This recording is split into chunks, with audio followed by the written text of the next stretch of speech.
Hey there, Detroit sports fanatics, and welcome to episode 165 of the Detroit Sports Truth on Spreaker. I'm Taylor Phillips. Tonight I recap all the games that went down, which are Oklahoma State and Central Michigan, the Lions and the Bills, the Tigers and Royals, and Michigan at Utah. Before I get started, I advise you all to keep your content clean. Before I get started, I advise you all to keep your content and comments and questions clean at all times. Done deal, pal. First off, the Oklahoma State Cowboys beat the Central Michigan Chippewas 24-13 at Kelly Short Stadium on John Bonamigo's debut as head coach of the Chips. Ben Grogan and Brian Eby exchanged field goals to open the scoring. Grogan from 22 yards out for OSU, and Eby from 31 for CMU, and the game was tied at 3 after one quarter of play. J.W. Walsh would score the game's first touchdown to put the Cowboys up 10-3. Eby would add another Chippewa field goal from 26 yards away to cut the deficit.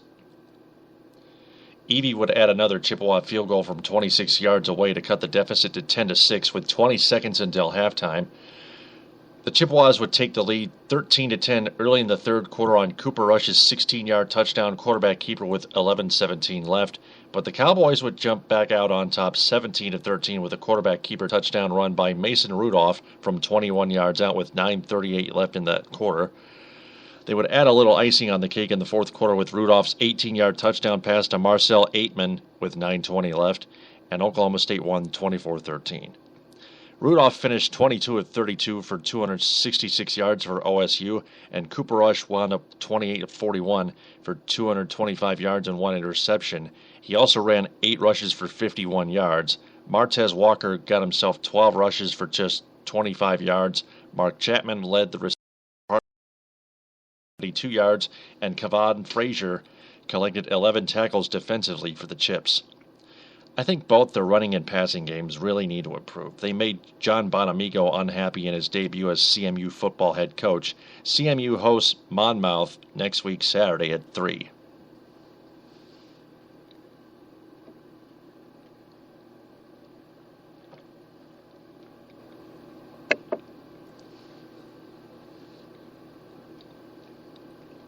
Now to some professional sports. Touchdown, Detroit Lions! The Lions wrapped up their preseason at 3-1 with a 17-10 win over the Buffalo Bills at Ford Field. Matthew Stafford took the entire game off just to rest up before the regular season. It didn't start off too well as Ron Brooks picked off.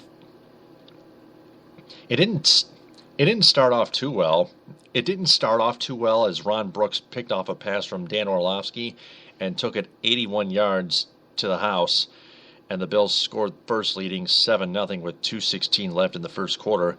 The Lions got on the board just 10 seconds into the second quarter with a 41-yard field goal by Matt Prater, and then Kellen Moore threw a laser to T.J. Jones, who caught a 64-yard touchdown pass to put the Lions up 10-7 with 5:02 left in that quarter, but Dan Carpenter tied it at 10 by nailing a 43-yard field goal with 41 seconds until halftime for the Buffalo Bills. No scoring in the third quarter, so we go to the fourth quarter, and Zach Zenner struck again, scoring a game-winning 3-yard touchdown run, capping an 8-play 35-yard scoring drive with 10:19 left, and that was it. Lions win 17-10. The Lions opened their season on the 14th this month at 4:05 on Fox in San Diego with the Chargers.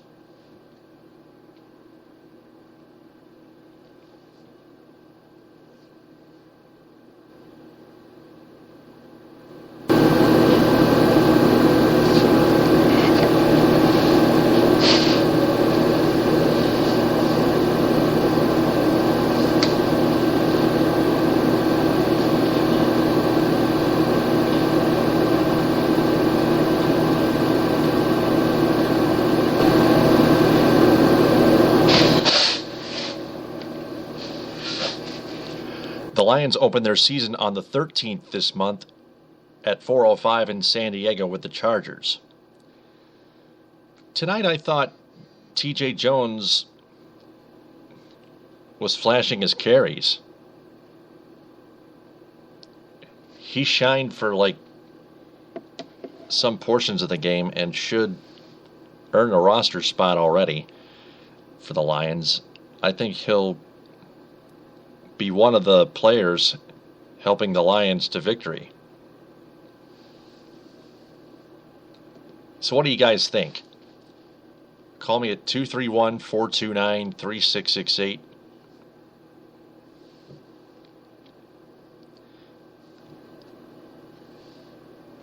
Moving on to the Tigers now. That one is long gone. The Tigers got squashed by the Kansas City Royals again, 15-7 at Kauffman Stadium.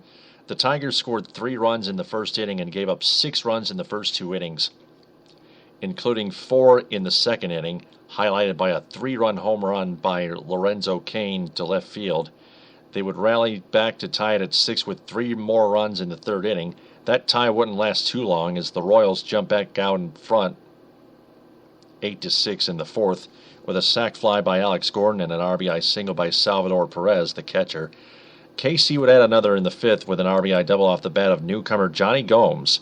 James McCann drove in the Tigers' final run of the game with an RBI groundout on the top of the seventh. The Royals would pile on 6 runs in the bottom half of that inning with 2 RBI singles from Ben Zobrist and Eric Hosmer, a 2-run double by Kendry from Kendry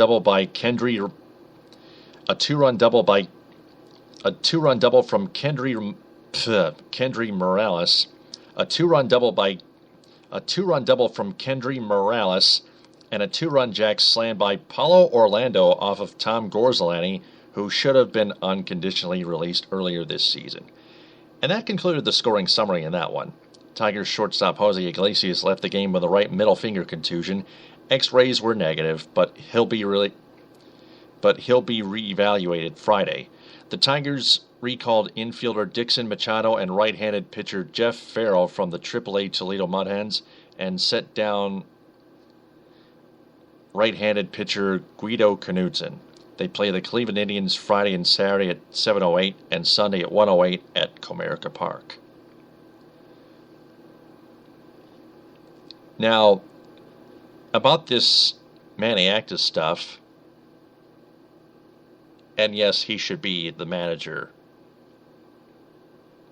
soon or next year for the Tigers. I have an old article and a new article to read to you, only in bits. First off, Jeff Moss's article from 2012 highlighting Manny Acta in 2013.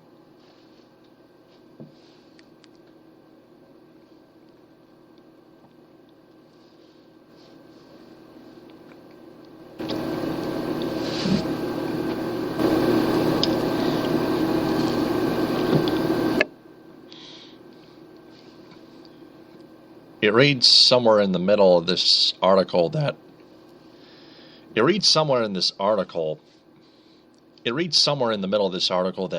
Jeff Moss,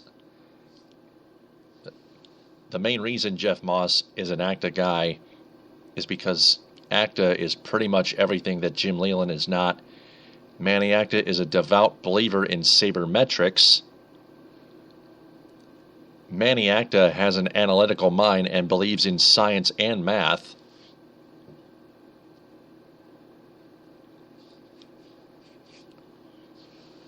Manny Acta doesn't eat chicken during his post-game preferences. Manny Acta doesn't eat chicken during his post-game press conferences and disgustingly talk with his mouth full.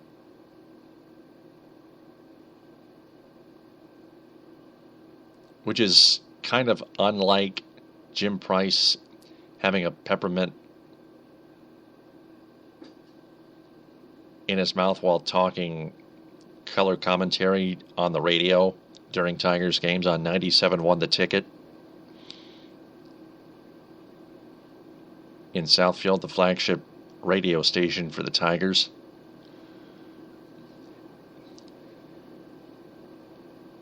Manny Acta dresses clean. He owns an iPad. He thinks bunting is idiotic in 98% of all game situations. Manny Acta listens to the Surgeon General warning regarding carcinogens.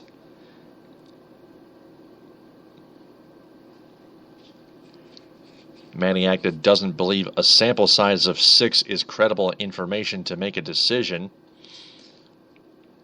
And finally, Manny Acta loves computers and even has a Twitter account.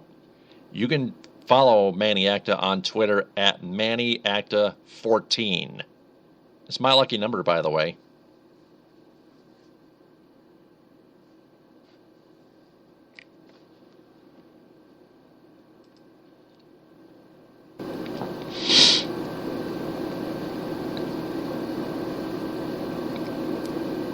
And then last Wednesday, Bless You Boys published an article from Hookslide that the Tigers should hire Manny Acta.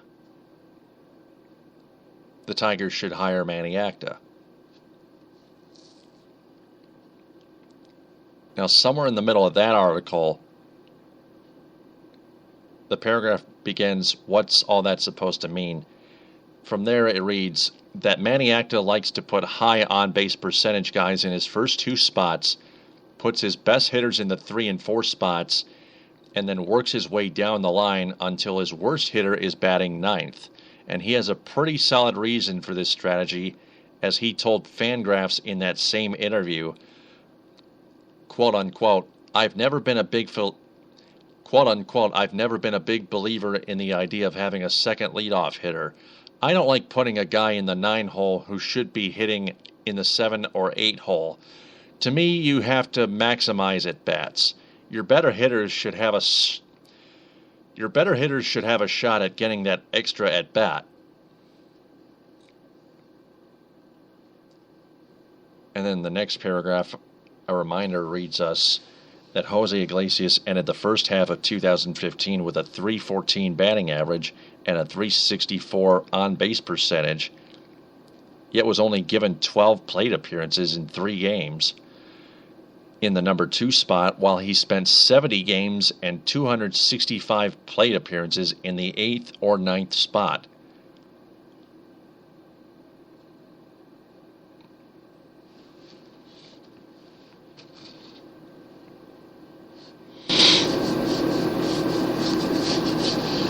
Back in 2010,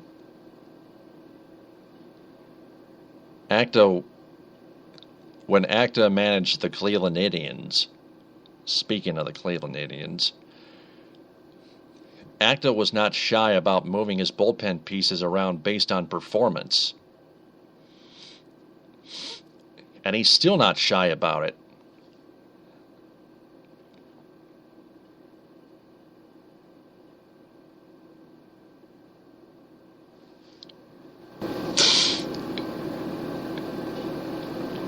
While it was true, though, he did seem to be stuck in the 9th inning equals closer mentality and typically didn't use his relief ace for more than 1 inning.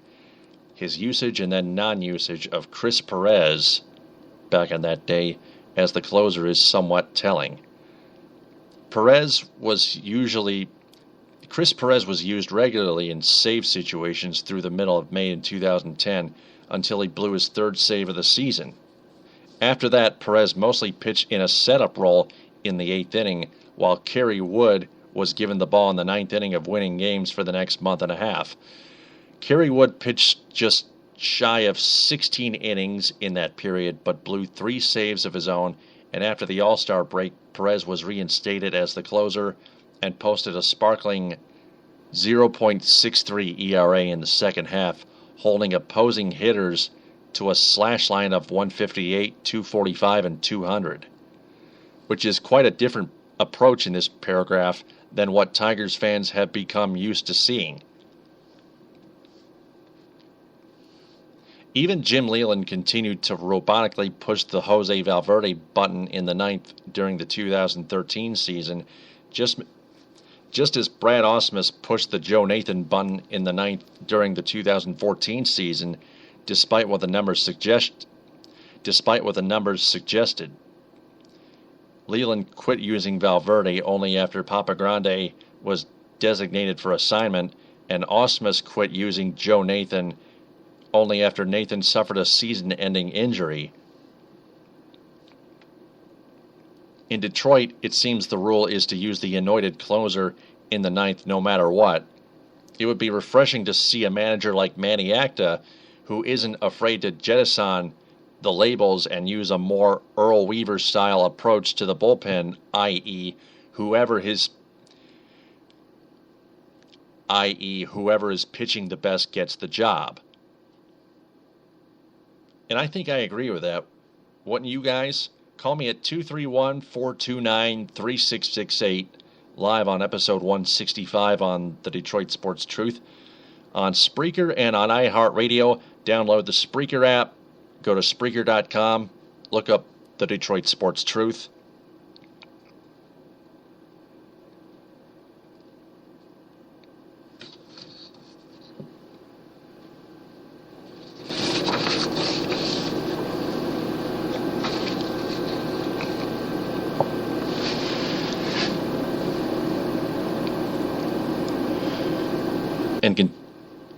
And then the paragraph after that is actually the very last one. Perhaps the most refreshing thing to hear about a Tigers manager, however, would be to hear Al Avila say what Indians general manager Mark Shapiro said of Manny Acta in 2010. Acta has an understanding of statistical analysis, and it does make it easier to have a more thorough discussion with him about our decision-making process.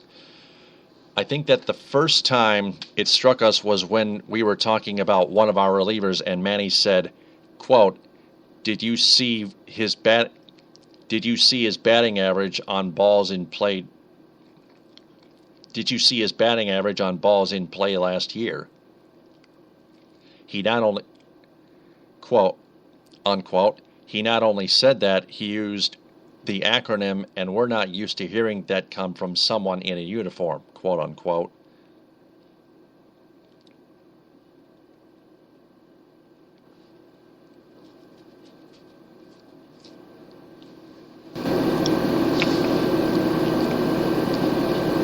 And that last sentence says, from Hookslide, neither are we, Mark, but I think we'd enjoy it. And we Tiger fans would all enjoy it, too. Like Jeff Moss of the Detroit Sports Rag pointed out, that it's not the experience that matters in terms of managers in the major leagues. It's the mental aspects, the analytics and the sabermetrics that make you the best manager in the major leagues. And Manny Acta is the best mental manager in the majors right now.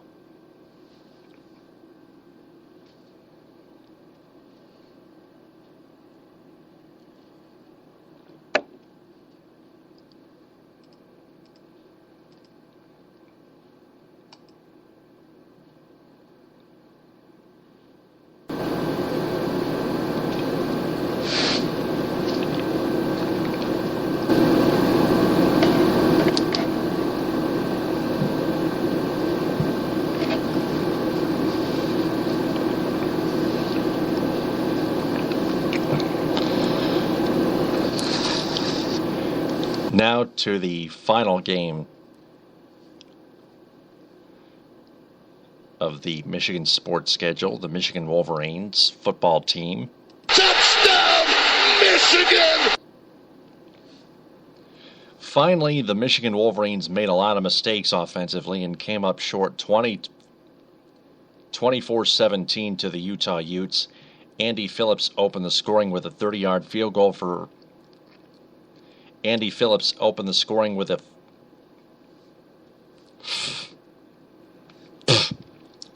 Andy Phillips opened the scoring with a 30-yard field goal for Utah 4.5 minutes into the game. Kenny Allen tied it at 3 for Michigan with a 29-yarder 47 seconds into the second quarter. Utah would later score the game's first touchdown from Devontae Booker just 1 yard away, 3 minutes and 40 seconds apart from that to make it 10-3 Utes. They would add another touchdown on a Travis Wilson 14-yard run with 5:49 left in the third, extending their lead to 17-3. The Wolverines weren't done yet. Jake Rudock connected to tight end Jake Butt for a 19-yard touchdown with 46 seconds remaining in that quarter, cutting the deficit to 17-10. The Maize and Blue had a chance to tie it. The Maize and Blue had a shot to tie it with their next drive, but Rudock threw an interception to Justin Thomas, who took it 56 yards to the house. But Rudock threw an interception to Justin Thomas, who took it 56 yards to the house to re-extend Utah's lead to 24-10 with 7:58 left in the game. The Wolverines would try to come back late with an Amara Darboh 10-yard touchdown reception with 54 seconds left, but it was too little too late. Their offense, Michigan would lose 24-17. Their offense also needs work, pretty much like CMU's offense earlier tonight.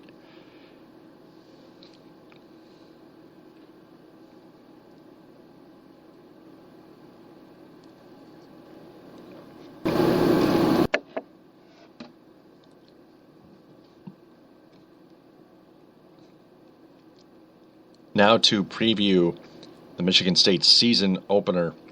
Now to preview the Michigan State Spartans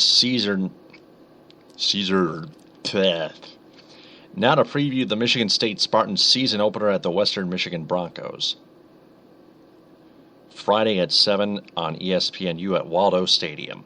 Touchdown, MSU!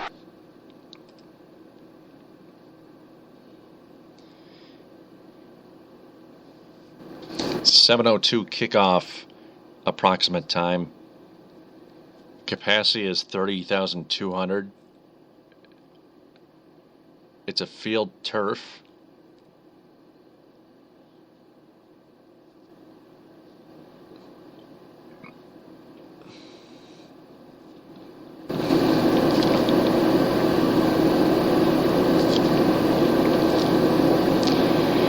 You can hear it on the Spartan Sports Network, on the radio with George Blaha with Jason Strayhorn.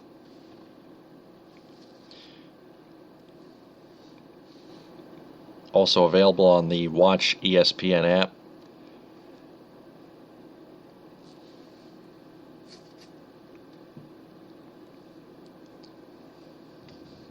This is a preview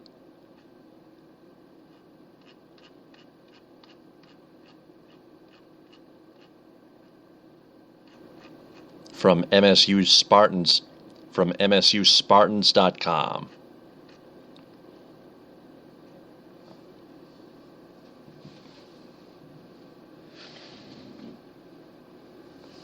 Spartans won the Cotton Bowl last year, coming back to beat Baylor 42-41.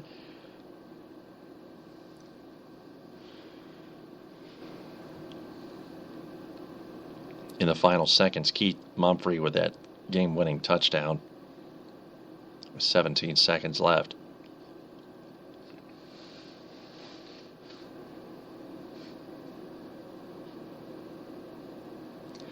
Friday's game marks the 14th meeting between Michigan State and Western Michigan, with all previous games played in East Lansing. Michigan State leads the all-time series 11-2, including an 8-0 mark in games played at Spartan Stadium. The Spartans have won the last 9 meetings, including a 26-13 victory in the 2013 season opener. They went on to win the Rose Bowl that year. Michigan State is 4-0 against the Broncos in season openers 97, 2003, 2010, 1997, 2003, 2010, and 2013. Western Michigan's last win in the series came on October 11th, 1919.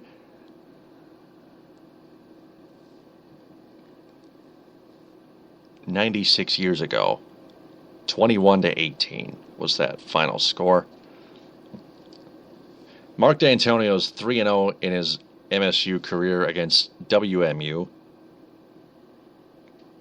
and his teams have outscored the Broncos 113-41. Average score of 38-14.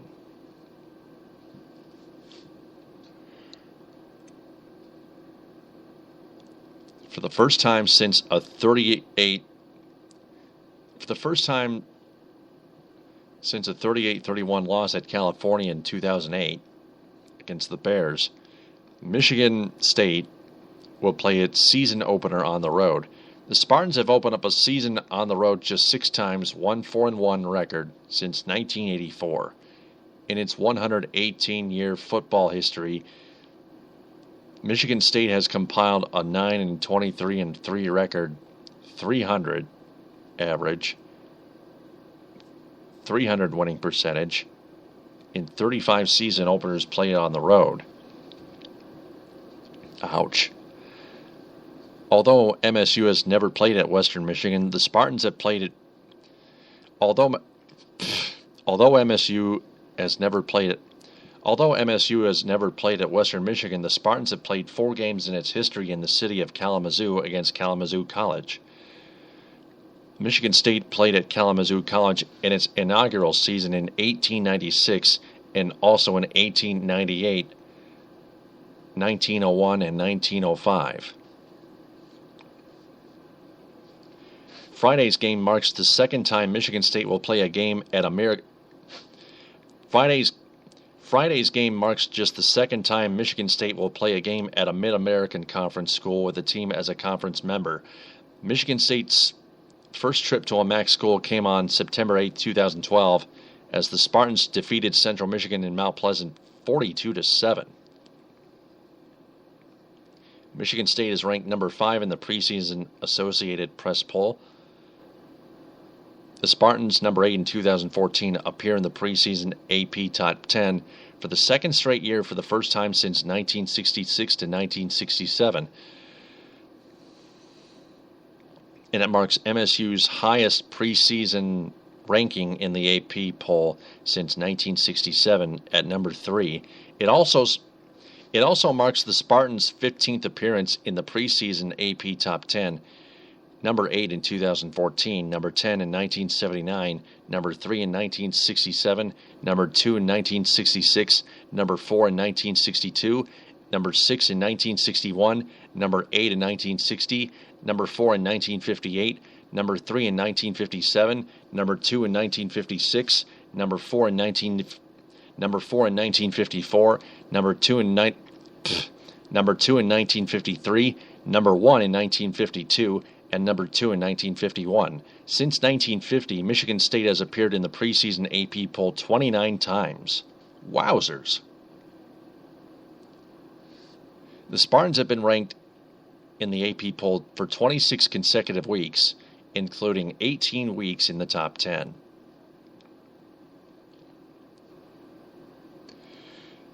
In addition, the Spartans are ranked number 6 in the preseason Amway Coaches Poll. It marks MSU's highest preseason ranking in the Coaches Poll since USA Today began administering the poll in 1991.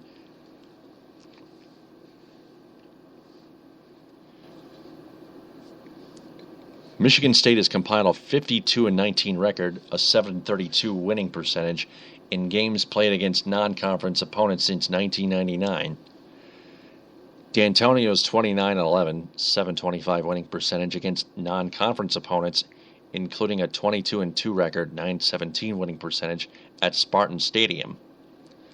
Overall, the Spartans have won 35 of their last 47 non-league games, 745 winning percentage, including a 4-1 mark in 2014, wins over Jacksonville State and Eastern Michigan,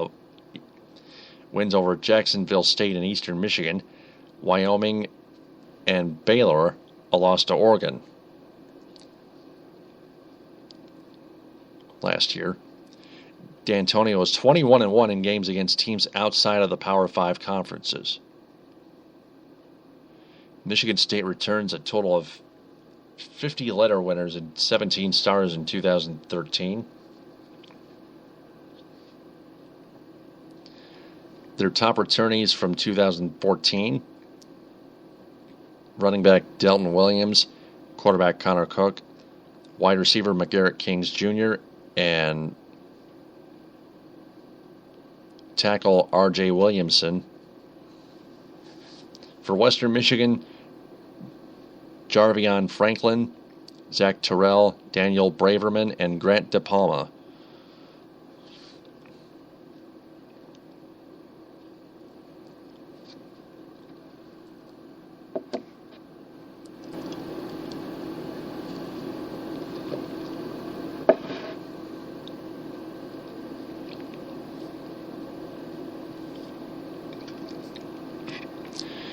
Michigan State's 2015 roster features 38 players from the state of Michigan, including 7 of the Spartans' 22 probable starters against Western Michigan: wide receiver Aaron Burbridge, left tackle Jack Conklin, right tackle Cody Keeler, nose tackle Malik McDowell, defensive end Lawrence Thomas, linebacker Riley Bola, and linebacker John Reschke. Western Michigan is led by the third-year head coach P.J. Fleck, who owns a 9-16 record. Fleck engineered the single greatest turnaround in WM. Fleck engineered the single greatest turnaround in Fleck engineered the single greatest turnaround in WMU football history and the second best turnaround in MAC history in 2014 after leading the team to an 8-5 record.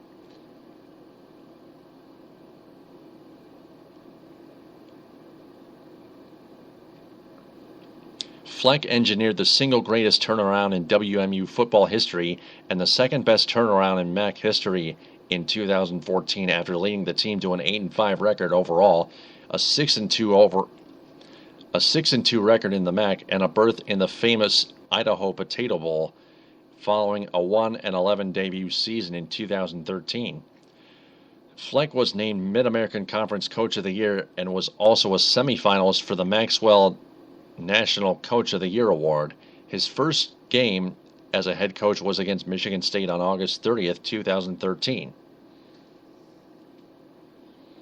Sophomore quarterback Zach Terrell led the MAC last season in passing efficiency, Sophomore quarterback Zach Terrell led the MAC last season in passing efficiency, 164.4 quarterback rating, and passing yards 3,443, and passing yards 3,443.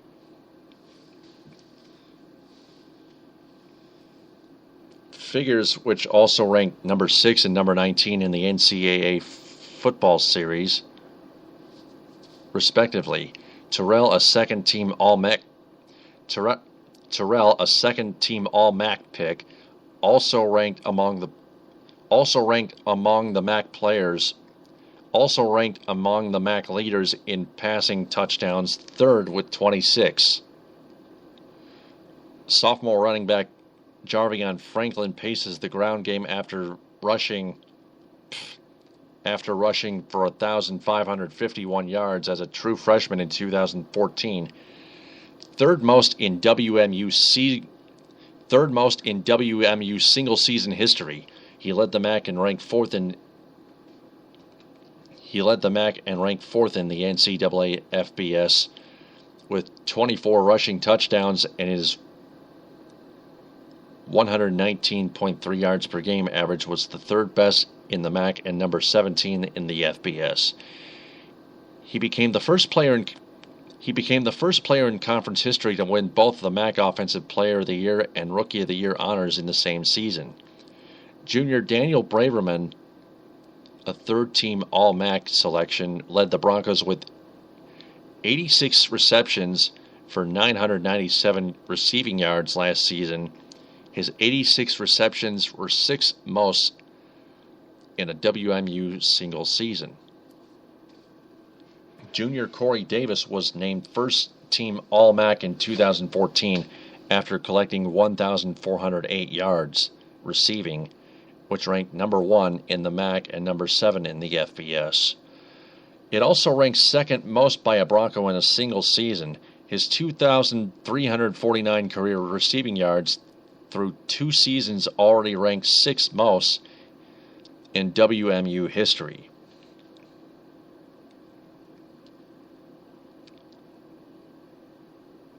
The last meeting between those two, Michigan State's defense set the tone for the rest of the fall in the season opener during its Big Ten and Rose Bowl Michigan State's defense set the tone for the rest of the fall in the season opener during its Big Ten and Rose Bowl championship season, holding Western Michigan to 193 yards of total offense and 11 rushing yards while forcing 4 turnovers, including 2 defensive touchdowns in the 26-13 win over the Broncos.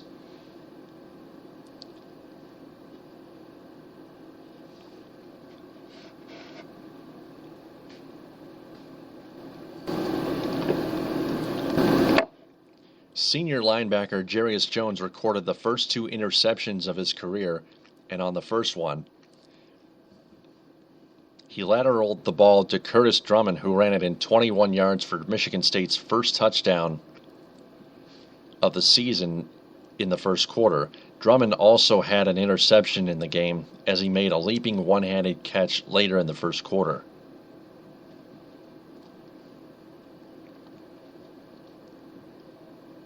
Western Michigan tied the game at 7 midway through the second quarter, but Jeremy Langford's 2-yard run with 22 seconds left in the half put MSU back on top 14-7.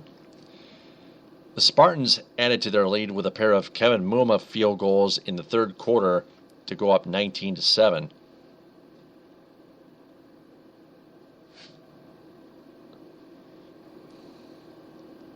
I guess it was 13-7 at halftime.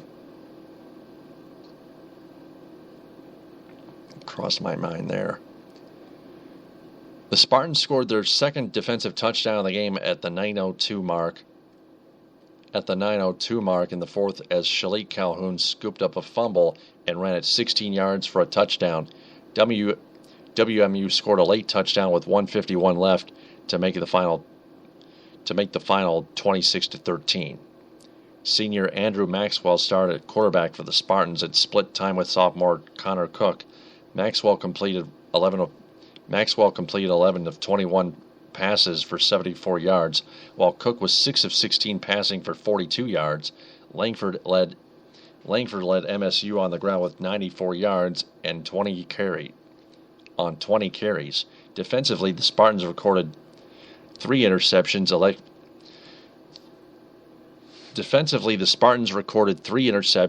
11 pass breakups, and 9 tackles for loss.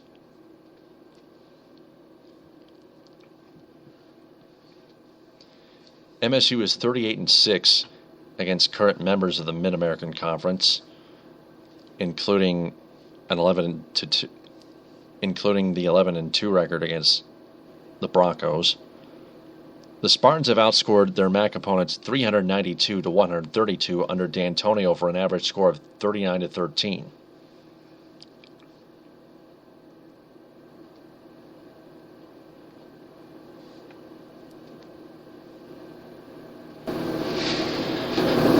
Jack Conklin is named the 4th game captain against Western Michigan.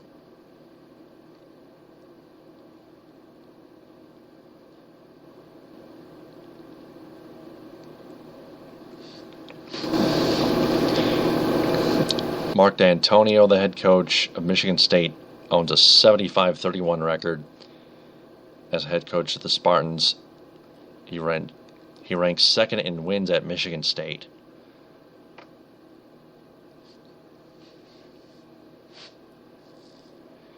Prior to D'Antonio's head coaching tenure that began in 2007, the Spartans had never recorded an 11-win season. Prior to D'Antonio's head coaching tenure that began in 2007, the Spartans have never recorded an 11-win season. Under D'Antonio, MSU has won 11 games 4 times in the past 5 seasons.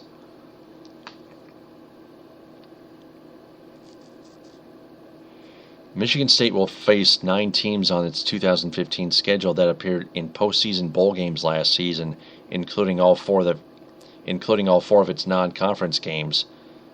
At Western Michigan versus Oregon at home, versus Air Force at home, and versus Central Michigan at home. Their Big Ten opponents are Rutgers, Nebraska, Maryland, Ohio State, and Penn State.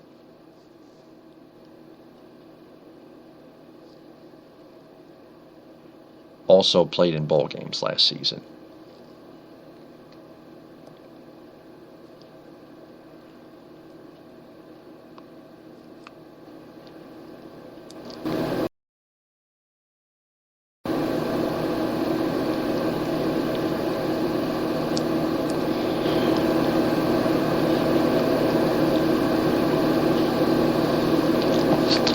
Michigan State's offense in 2014 was the most prolific in school history. They set school single season records for points, 559, total offense 6,510 yards, 500.8 yards per game, offensive touchdowns 70, rushing touchdowns 44, and a 43.0 points per game scoring average. 3,057 rushing yards and 321 first downs.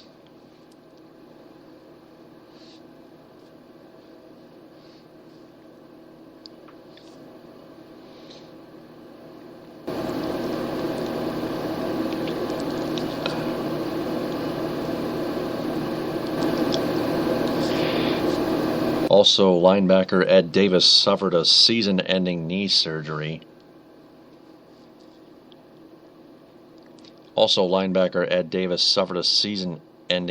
injury. Midway through the first preseason practice in full pads on August 12th. He led the team with 200 production points during last year's regular season and ranked 4th on the team with a career-high 58 tackles. He also finished 3rd on the team in tackles for loss, 12 for 48 yards, and sacks, 7 for 33 yards. The Spartans will miss him. He's a 5th-year senior linebacker, and with that injury, he'll probably never make pro.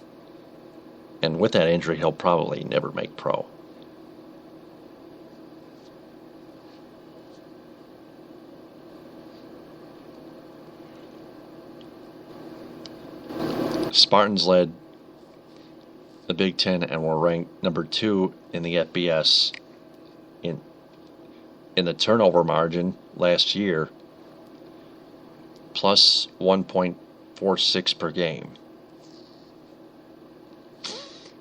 plus 19 in the turnover department and forced 34 turnovers, 16 fumbles, 18 interceptions.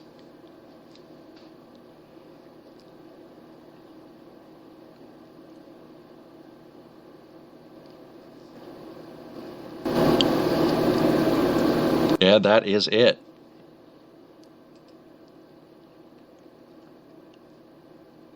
So, that wraps up episode 165 of the Detroit Sports Truth. I'm Taylor Phillips. If there's anything you fans want more or less of on my podcast, please let me know. I thank everyone for downloading and podcast. I thank everyone for downloading and listening. I will be back on Blog Talk Radio, and then I will be back on Blog Talk Radio tomorrow night after the Spartans-Broncos game.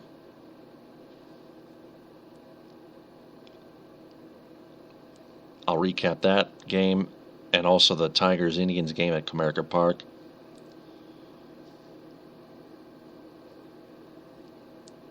Then I'll be back on Spreaker sometime a little more than a week or so. So, again, I'm Taylor Phillips, signing off. TTFN, ta-ta for now.